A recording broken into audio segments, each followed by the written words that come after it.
हरे कृष्णा। आप सभी का दिन शुभ मंगलमय हो। आप सभी श्रोताओं को दीपावली की बहुत बहुत शुभकामनाएं। आज कार्तिक माह की अमावस्या तिथि है। दिनांक 21 अक्टूबर और दिन मंगलवार है। आइए शुरू करते हैं आज का अध्याय। आज के अध्याय की शुरुआत हम भगवान श्री कृष्ण की सच्ची भक्त कर्माबाई की कथा के साथ करेंगे, जिसके साथ हाथ की बनी खिचड़ी खाने स्वयं भगवान चल कर आते थे। कर्माबाई को मारवाड़ की मीरा भी कहा जाता था। जब जब भगवान श्री कृष्ण का उल्लेख आता है तो कर्माबाई का नाम भी आ ही जाता है। वे भगवान की महान भक्त थी और भगवान श्री कृष्ण उनके हाथ से प्रतिदिन भोग ग्रहण करके भोग की थाली खाली कर देते थे। राजस्थान के नागौर जिले की मकराना तहसील में एक गांव है, कालवा। इस गांव में जीवन राम झूड़ी के घर 1915 ईस्वी में एक पुत्री का जन्म हुआ। भगवान से बहुत मन्नतें मांगने के बाद इनका जन्म हुआ था। नाम रखा गया कर्मा। कर्मा के चेहरे पर एक अनोखी आभा रहती थी। जीवन राम स्वयं धार्मिक पुरुष में अन्य कृष्ण भक्त थे। उन्होंने भगवान के नाम मदन मोहन से अपने घर में श्री कृष्ण भगवान का मंदिर बनवा रखा था। वे प्रतिदिन भगवान श्री कृष्ण की पूजा करते और भोग लगाते तथा भगवान को भोग लगाने के बाद ही भोजन ग्रहण करते। यह उनके घर का नित्य नियम था। इसी प्रकार समय बीतता गया। कर्माबाई प्रतिदिन अपने पिता को श्री कृष्ण भगवान की पूजा करते देखती, उनको भोग लगाते देखती थी। यह सब देखते देखते सीख गई। कर्माबाई का बचपन बीत रहा था, अतः बचपन से ही उस नन्ही कर्मा ने भक्ति भाव के संस्कार थे। इन्हीं संस्कारों के बीच पलते बढ़ते कर्मा 13 वर्ष की हो गई। एक बार जीवन राम को कार्तिक पूर्णिमा स्नान के लिए पुष्कर जाना था। उनकी पत्नी भी उनके साथ जा रही थी। वे कर्मा को भी साथ ले जाना चाहते थे, लेकिन एक समस्या आ गई। उनकी अनुपस्थिति में भगवान को भोग कौन लगाता। इसलिए उन्होंने कर्मा को यह जिम्मेदारी सौंपी और बोली, पुत्री, हम दोनों पुष्कर स्नान के लिए जा रहे हैं। तुम सुबह भगवान को भोग लगा देना और उसके बाद ही भोजन करना। कर्मा ने यह जिम्मेदारी सहज स्वीकार कर ली। माँ पिता के तीर्थ यात्रा पर जाने के बाद कर्मा सुबह स्नान आदि करके बाजरे की खिचड़ी बनाया और पूजा के लिए अपने घर में बने भगवान के समीप मंदिर में आई और भोग की थाल भगवान के सामने रख कर तत्पश्चात हाथ जोड़कर बोली, हे प्रभु, भूख लगे तो भोग लगा हुआ है, आप भोग ग्रहण कर लेना, तब तक मैं घर में और काम कर लेती हूँ। इसके बाद काम से जुट गई। बीच बीच में वह थाली देखने आती, लेकिन भगवान ने खिचड़ी नहीं खाया था।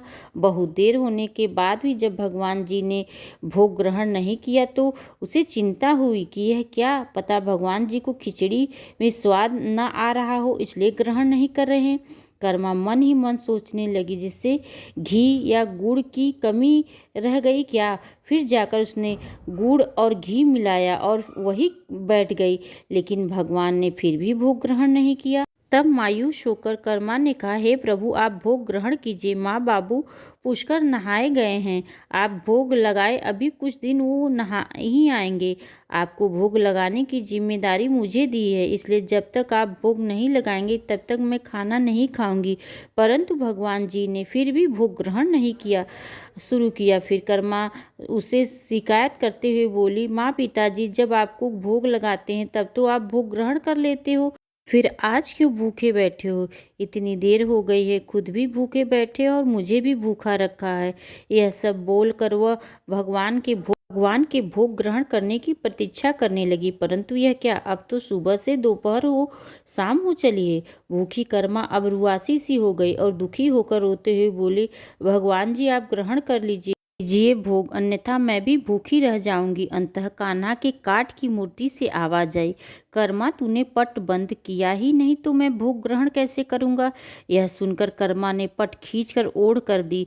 फिर भगवान ने भोग ग्रहण कर लिया। भगवान श्री कृष्ण ने खिचड़ी का भोग ग्रहण किया और थाली पूरी खाली हो गई। कर्मा ने जब पट कर देखा तो भोग की थाली खाली थी और भोग बचा ही नहीं था। तब कर्मा बोली, भगवान जी, इतनी सी बात ही थी तो पहले बता देते, खुद भी भूखे रहे और मुझे भी भूखी रख दिया। इसके बाद कर्मा ने खिचड़ी खाया। अब तो प्रतिदिन खिचड़ी बनाती और भगवान को भोग ग्रहण करने लाती। इसी बीच उन्हें लगने लगा कि उन्हें सबसे पहले भगवान को भोग लगा देना चाहिए। क्या पता उन्हें जल्दी ही भूख लग जाती हो। कर्मा बाई मन ही मन सोचती है कि साफ सफाई नहाने धोने के कारण भगवान के भोग में देरी हो जाती होगी और वे भूखे ही रह जाते होंगे। फिर वह सबसे पहले उठकर भोग बनाती और प्रभु को भोग लगा लेती, फिर अपने दिन भर के काम करती। कुछ दिन बाद कर्माबाई के माता पिता तीर्थ से लौट आए।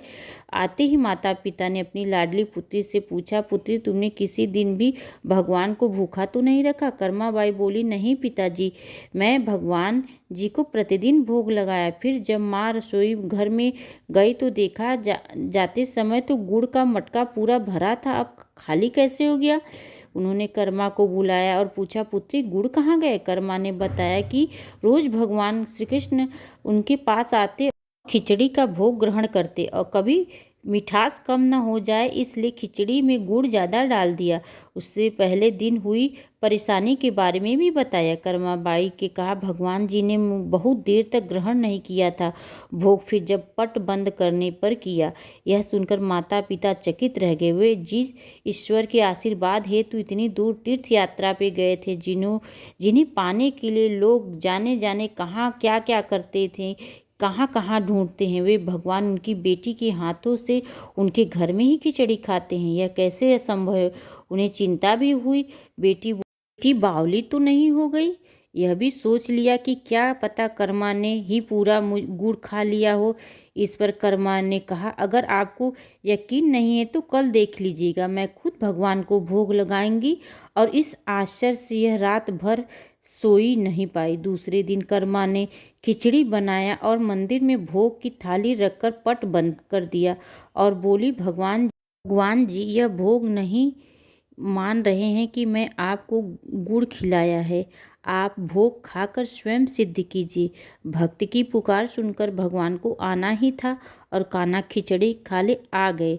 जब पट खुला तो जीवन राम और उनकी पत्नी आश्चर्यचकित हुई कि भोग की थाली में भोग बचा ही नहीं था। फिर कर्मा का जीवन प्रतिदिन भोग लगाने में निकला। कुछ समय बीतने उसके बाद कर्मा के माता पिता का देहांत हो गया। तब वे एक दिन अपनी कान्हा की मूर्ति साथ लेकर तीर्थस्थान के लिए निकल पड़ी, परंतु भगवान की कृपा से उन्हें हर दिन खिचड़ी बनाने का संसाधन मिल ही जाते और प्रतिदिन कान्हा को खिचड़ी खिला लेती थी। तीर्थस्थान करती हुई देवी कर्मा भगवान जगन्नाथ नगरी पहुंच गई और वहीं रहने का मन बना लिया। वहीं भी रोज भगवान को खिचड़ी का भोग लगाती और पट बंद कर देती थी। भगवान प्रतिदिन उसके हाथों से भोग ग्रहण करते थे। जिस दिन उन्होंने पहली बार जगन्नाथपुरी में खिचड़ी बनाया, उसी दिन उसके पास से जा रहे एक बालक ने उससे कहा, माता, घी की बड़ी सुगंध अच्छी आ रही है, क्या बचा है? देवी ने कहा, हाँ बालक, बचा है, तुम बैठो, मैं तुम्हें देती हूँ। यह कहकर देवी कर्मा ने उस बालक के लिए भी खिचड़ी लगा दिया। बालक पूरे मन से स्वाद लेकर खा रहा था। देवी को यह देखकर सुख की अनुभूति हो रही थी।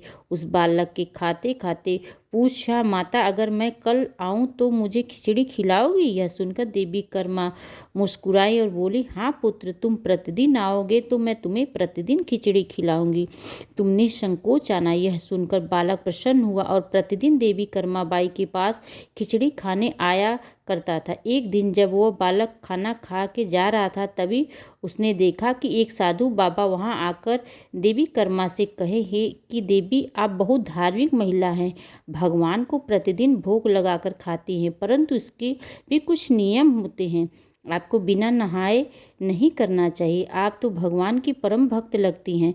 सो हे देवी, प्रतिदिन साफ सफाई करने के बाद नहा धोकर भी भगवान को भोग बनाया करे और लगाया करे। यह सुनकर देवी ने हाथ जोड़कर प्रणाम किया और कहा, जी साधु बाबा, आप जैसा कह रहे हैं मैं वैसा ही करूँगी।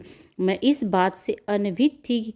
फिर साधु बाबा वहाँ से चले गए। अगले दिन जब देवी साफ सफाई कर नहा धोकर भोग बनाने लगी, परंतु अब तो भोग लगाने में देरी हो जाती।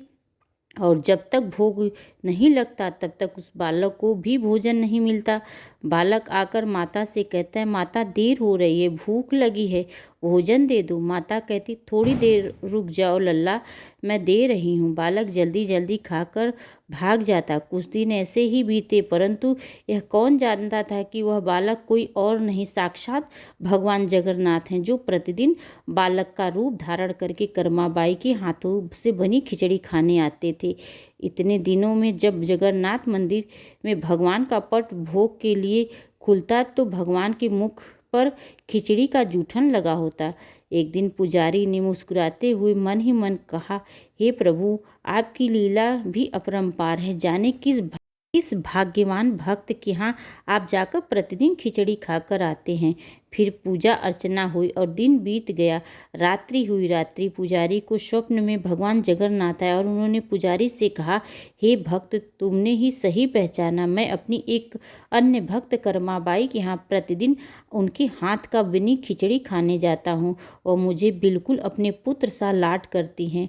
उनकी भक्ति से मैं अति प्रसन्न हूँ। परंतु इसी मंदिर में एक साधु ने उन्हें कुछ आम जीवन की ज्ञानवर्धक बातें और उपासना का तरीका समझा दिया, जिससे मुझे भोग लगाने में अब उन्हें देरी हो जाती है। इसी वजह से मेरे मुंह पर खिचड़ी लगा रह जाता है। प्रभु की लीला अब भी अपरंपार है। वह तो सर्वव्यापी हैं, एक ही समय अलग अलग स्थान पर हो सकते हैं, परंतु मुख पर खिचड़ी लगने की लीला उन्होंने इसलिए रची ताकि पुजारी के मन में भी यह प्रश्न उठे कि उस प्रश्न में निवारण में प्रभु पुजारी जी को यह बता सके। और आम जीवन में हम अपने ज्ञान को जब दूसरों को बताते हैं तो वह सदैव ज्ञान के लिए होना चाहिए, ना कि भक्ति के भाव को बदलने के लिए। क्योंकि सांसारिक जीवन के लिए ज्ञान आवश्यक है, ज्ञान महत्वपूर्ण है, परंतु जहाँ भक्ति होती है वहाँ ज्ञान का कोई काम नहीं होता। भक्ति में भक्त अपने प्रभु के प्रेम में डूबा रहता है। उपासना के कई तरीके होते हैं जिन्हें भक्त, जिसे उपासक उपासना से उतने तरीके। जब ईश्वर से उपासना के तरीकों पर प्रश्न नहीं उठाया तो किसी को भी किसी और की भक्ति पर प्रश्न नहीं उठाना चाहिए।